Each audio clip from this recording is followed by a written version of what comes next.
Auzitegiak gaurko epea eman dio Astrid Lejueri bere semea Eskoziara itzultzeko. Otsailean Baionara itzuli zen bere senar ohiaren indarkeriaz ihes egiteko. Bere testigantza zuzenean eskainiko digu gaurko saioan. Arratsaldeon ikusentzuleok, gaurko saioa Azkainetik agurtzen dugu asteburu honetan. Azkaine eta Lexakaren arteko senidetzearen 55. urtemuga ospatu dutelako. Beste gai batzu ere hizpide izango ditugu gaurko saioan. Ongi etorri parraldearen orenera.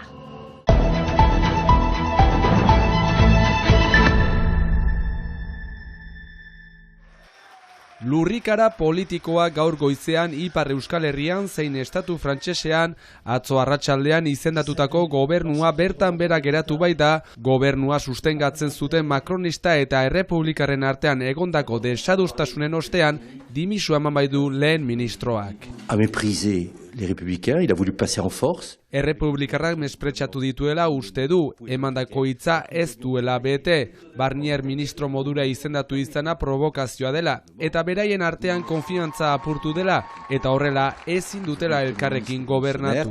Il n'y avait plus de confiance entre nous, on ne peut pas gouverner sans confiance. Ezkerrarentzat aldiz, je pense que nous sommes dans une situation politique absolument inédite. Aurrekari gabeko egoera bat da, katastrofikoa, eta Macronek denean huts egin duela uste du. Hori da krisi politiko baten emaitza, azken finean egin ziren legegileak pasaden udan, 2008ko udan. Hortan ezkerreko blokeak irabazi zituen hauteskundeak, lehen bloke gisa agertzen da parlamentuan, eta hala ere Macron tematzen da eskuintzen joko edo eskuineko gobernu buruak izenatzea, eta beraz hauteskundeak utzi zuten emaitza horren errefusatzea. Il faut revenir sur la réforme. Beste behin ezkerreko lehen ministro bat izendatzea eskatzen dute, erretretaren erreformaren gaira itzultzea, justizia fiskala eta soziala bilatu behar dela, eta agian horrela lortuko dela aurrera egitea, baina horretarako herria entzun behar dela.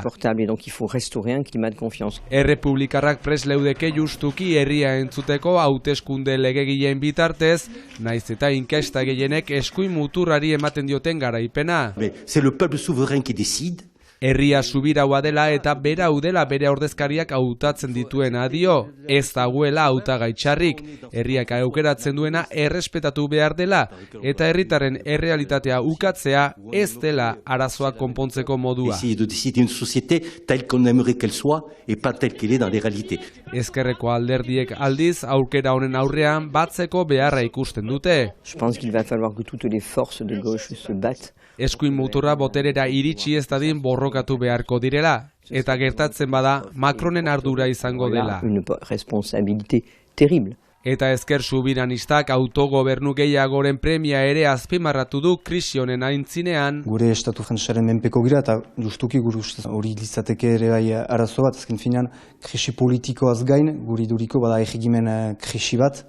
Frantses estatua oso zentralista da, Europan zentralistena, eta guk aldarrikatzen duguna da lujaldeek izan ditzagun botere gehiago, eta zentzortan EH Baik jadenki intzuen autonomia proposamena, eta gure ustez soluzioak ere datoz, itortzetik ere gure berezitasunak, gure lujaldea, gure kasuan Euskal Herria. Eta ikusi beharko da datozen ordu, egun eta asteek zen norabide hartzen duten oso ezegonkarra den egoera politiko, sozial eta ekonomiko honen baitan.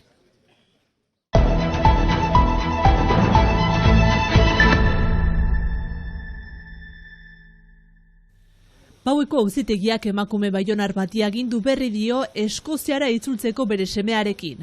Han bizi zen familia otsailean Baionara itzultzea erabaki zuen arte senarroiaren indarkeriatik ihes egiteko.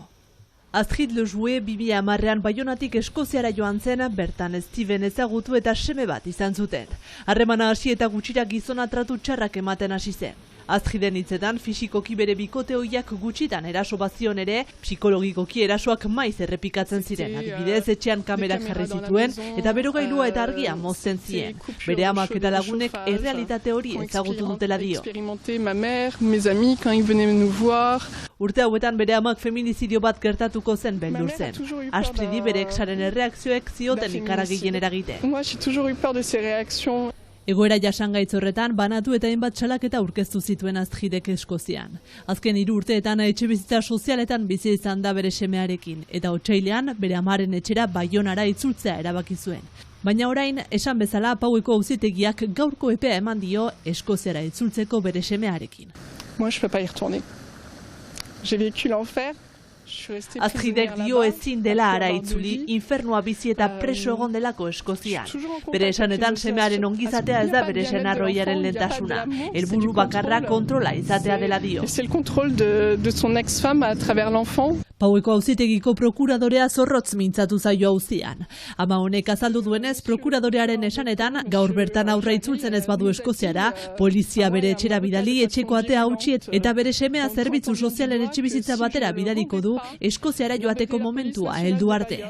Défoncer la porte de la grand-mère, ici, à Bayonne, pour prendre mon enfant et le placer dans un foyer en attendant qu'il le réenvoie en Écosse. Astrid Lejuek uste du ez diotela aukerarik ematen. Eskozian gertatu izan zitzaion bezala. Eskozian geratu behar izan zuen semea ikusi ahal izateko. Orain edo Eskoziara itzultzen da bere semea ikusi ahal izateko, edo Frantzian gelditzen da bere herrialdean, baina bere ama eskubideak galdu eta ez daki noiz ikusten halko duen berriz bere semea. Azpimarratu duenez, seme batek bere amaren beharra du, bere aitaren beharra duen bezala. Mais j'aurais pas de droits parentaux. Un enfant, ça a besoin de sa mère comme ça a besoin de son père. Lehen elkarretaratze bat egin dute jada Baionan Astrid Leju eta haren semeari elkartasuna adierazteko. Ama honek argi du Europako auzitegiraino jo eta bururaino borrokatuko dela bere eskubideen alde. Et j'arrêterai jamais de me battre pour mon enfant. C'est ma raison de vivre.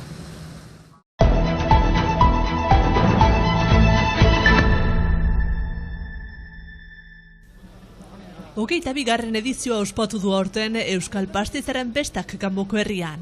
Galdu ezina bilakatu den hitzordua da askorentzat.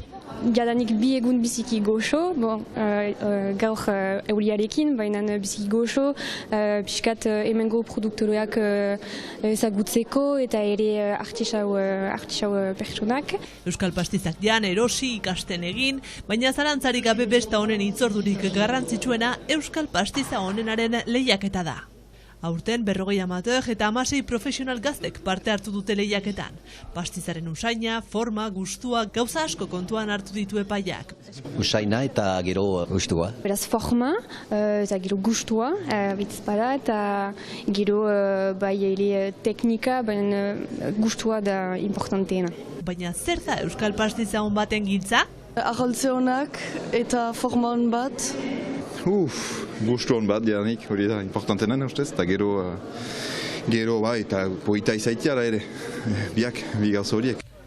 Egile askorentzat garrantzitsuena dena da jakitatearen transmisioa. Nire amatxik egiten ditu eskual bizkotxak eta parte hartu zuen aldi batez eta berekin behiz egin dugu. Ontsa ikasten du, eta maite du pasta muitzia, hola. Ikasi behar du oangoa gaztiak. Bai, importanta da, horrek behar dute jakin, nola egin behar dien bizkotxak, eskual bizkotxak, eta beste gauza ere, eskual errezeta guziak. Merkatua, musika eta ikusgarriak antolatu dituzte asteburuan zehar, beti ere hain preziatua den pastiza omentzeko.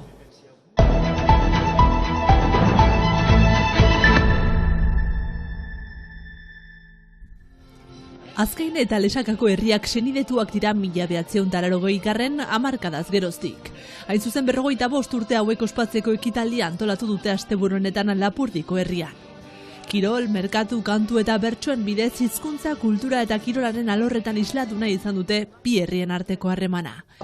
Bi aldetako herrien arteko lotura suposatzen du, euskara bultzatzea, kultura, ditugun desberdintasunak eta kontutan hartuta, batzen gaitunak edo horri indarra ematia edo, bi aldetara, bai.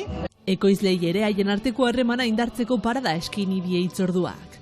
Baina gatu garelaik, beraiekin solasten egon gara, orain arte ezkinen inongo kontaktuik, eta egia da, gainera guri galdetzen ziguten gauzak, gu beraiei ere erran, eta egia da, ni herri batean edo bertzean egiten dugun gauzak, eta garrantzitsua, bai. Olako harrerakin eta egia da gustora gaudela, bai, pena merezi izan dut hortzea eta pena merezi du olako elkarremana izatea, bai. Eta bi herritako herritar eta ekoizleez gain, Kornelio Kantuzeko musikariak ere presente egon dira. Ikusentzuleok eskinitako kantaldiaren irudiekin agurtuko dugu gaurko saioa. Bihar arte!